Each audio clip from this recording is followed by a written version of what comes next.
All of you guys heard or see something about this dude in internet, 100% no doubt. Infamous German Turkish gangster leader of Cologne Hells Angels, Nakasir Abbasi. But nobody knows who actually stayed behind this guy. Pretty much all Turkish mafia across the world. In this video today I want to tell you the truth and share some insights as I usually do, and tell you about mastermind of all Turkish mafia in the world, Sedat Peker. Before we begin, guys, please smash the like button for me, subscribe on my channel. I'll promise you, as usual, give you some priceless insights. I really need to see your engagement, your reaction, that understand you really appreciate what I'm doing for you guys. So sit down comfortably, we rolling here. Sedat Peker was born in 1971 and most of his childhood and teenage years he spent in Germany. Then he moved to his motherland, Turkey. After his gymnasium graduation, he did not waste time and start hustling. He started making big bags, of course, with illegal approach. Also, I have to mention really important fact from his biography that formed him as a mobster. After his gymnasium graduation, he tried to become a member of Grey Wolf, which is one of the most biggest nationalist movement party in Turkey. I have to mention radical party in Turkey. But he was kicked out shortly after because he tried to use member of Grey Wolf as his force and soldiers in racketeering, extortion deals, which has got mentioned, start generating him tremendous income. I heard some cases about early carjacking across the Turkey too. So he basically used the Grey Wolf as a base for spread his impact inside the criminal Turkish world. Because as we mentioned, it's generated him endless soldiers. Okay, that was really short but really important fact we couldn't pass. But now we're moving forward and I wanna drop insight on you as I usually do. So everyone remembers guy I mentioned before in the beginning of this video, Nakasir Abbasi. He was always tied with our hero Sedat Peker, and they had super lucrative business in Turkish Marina, namely Bodrum, Yalıkavak Marina. You can Google about this marina. It always attracts wealthy people from different parts of our world.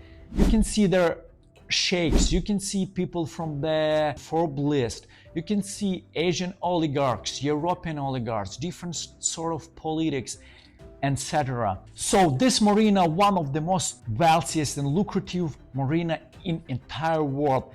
There are spotted a lot of luxury hubs, nightclubs and stuff like that. So our two guys were really tied to that marina and made thousands and thousands bucks. You ready for this?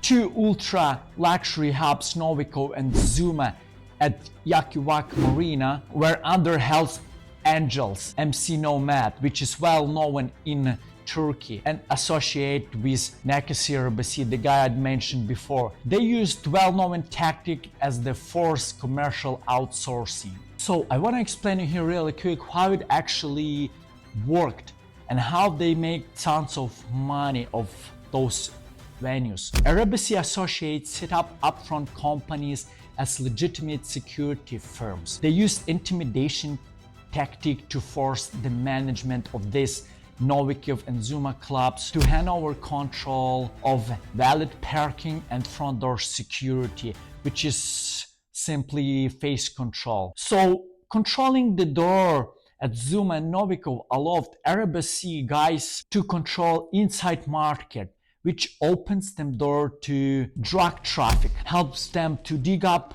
compromise on wealthy people and then blackmail them, right? It's just crazy if you think about it. But meanwhile you ask me, where is the hero of this video, Sedat Peker? And I have answer for you. He always was there, never left the place. As network and sales were on Nakasi with his wide network in Marina and across the Europe, especially in Germany and Netherlands, as he also was owner of some brothels and some clubs on red streets. So Sedat Peker was mastermind behind the delivery chain and entire pipeline, which deeply embed into government as well. How did it actually works? I want to explain you here super shortly. And though the mother ships were leaving Latin America with contraband on them, stopped somewhere in neutral water. Meanwhile, the fleet with super yacht were leaving our Bodrum Marina to meet those mother ships in neutral waters. The reason why they stay in neutral waters is pretty obvious, just to avoid the coastal radars and all sort of trackings from authorities. Once they meet in those neutral waters, the cargo was offloaded from the mother ships onto luxury yachts. Were storming back to the marina with all stuff on them already. All those yachts had the green lights, which was provided with our friend Sedat Peker. Had a huge impact and huge network inside the Turkish government. He was super tight with customs, with politicians, with all sort of authorities in there. He bribed pretty much all of them. They all knew what was going on. Without his brain, without his connection, all the operation would be impossible. Right? If you think about it, it's just insane, isn't it? Even nowadays, I bet you, man, in every single country, the criminals getting along with governments, it's just two heads of one body, right? Okay, guys, let's slide quickly to his biography again. I mean, Sedat Peker biography. If you want to know about Nakasir, how he made money, how to operate his chains of criminals, I have a video on my YouTube channel about him. Please remember, I still need your like and subscription, because I'm sharing with you all this information completely free. There's nothing for you just to hit the like button, but it's a lot for me. Thank you. I appreciate it. And we're rolling again. As I said, we need to slide in again into his biography just to disclose the more facts, and which is lead us to another good and just head knocking insight. In 1998, after Turkey banned casinos across the country, his people were running, of course, illegal underground casinos and made tons of money. So in order to be able to laundering this money, he started construction, which was backed up with government contracts. There where he pulled his first friendships and network inside the Turkish government. He started just heavily invested all this black and dirty cash into nationalistic organization. One of them was branch of Grey Wolf, where he pulled his soldiers from, and enforcers too. It's just crazy, guys. The stuff I'm sharing with you, it's insane. But all his business journey ended up for him not really great. He was sentenced to 8 months in a Turkish jail. It was enough for him to realize he can't get far away with all this illegal stuff. He decided to become clean businessman, clean person. From being a crime leader and a famous mobster, he decided to become the nation dorm. On his money, we're opening a kitchen with free food. He also funded students with students' money to get them education. And also, as I mentioned before, he was donator to a lot of radical politics parties. He building a lot of houses from homeless across the all Turkey. It helps him, charity itself helps him get into celebrity circles, and somehow just launder his reputation. He gets recognition and all this good stuff, but it lasts him not for a long period of time. 2004, Turkish government launched the well-known Butterfly operation, which was prerogative of current Turkish President Tayyip Recep Erdogan. People like Sedat Peker and persons close to him have gotten huge sentences up to 20 years. Our hero was sentenced to 40 years and 5 months. We are going to skip what was going on in the jail, how strong was his impact on criminal world in Turkey, and we want to shift to more interesting fact and give you more insight. That's why we all gathering here, right? Hopefully you're ready for this. Nobody, never, and you can't find it anywhere, mentioning about his alliance with Arman Wild. Arman Wild was the leader of Kazakhstan Mafia. Right now he is in jail because he had conflict with Kazakhstan government. If you want video about this guy, just hit this in the comments.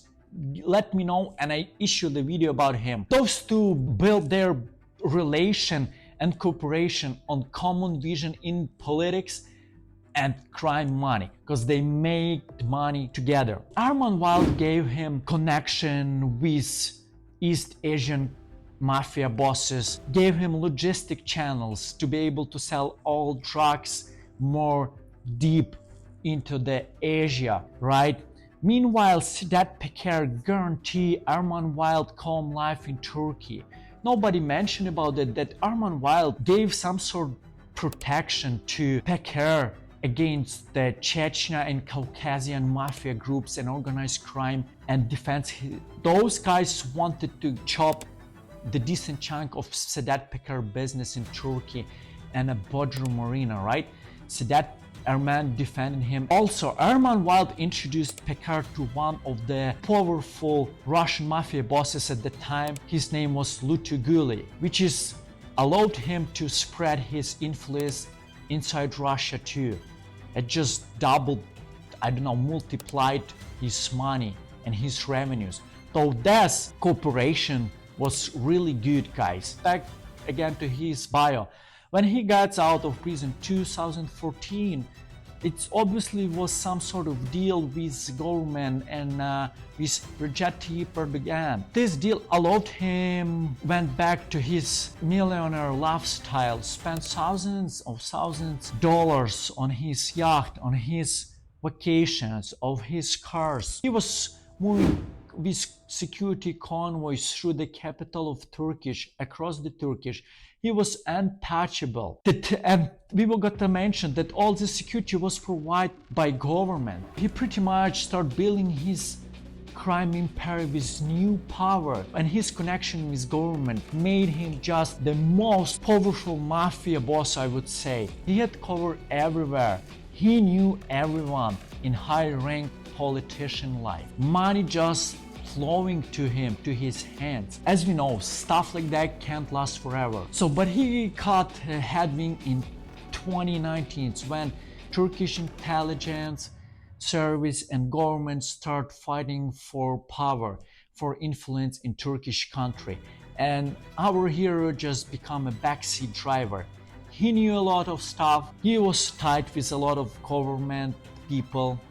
He bribed a lot, so they want to just get rid of him. And he decided to move in UAE as soon as possible, just to avoid another prosecution and another sentence. As now he lives in UAE, he doesn't live public life anymore. Here and there, he's noticed in some bars and restaurants in UAE. He's still around doing his stuff. I don't know if he's doing illegal stuff or if he tries to be a clean businessman. What I heard recently, he's still helping as a charity donor. He allocates some money to poor Turkish families. He still donates some money into the Turkish radical politics movements. Occasionally, of course. And maybe he's up to something illicit. I don't know, guys. What do you think about all these stories? Please let me know in a comment, and thanks for watching me.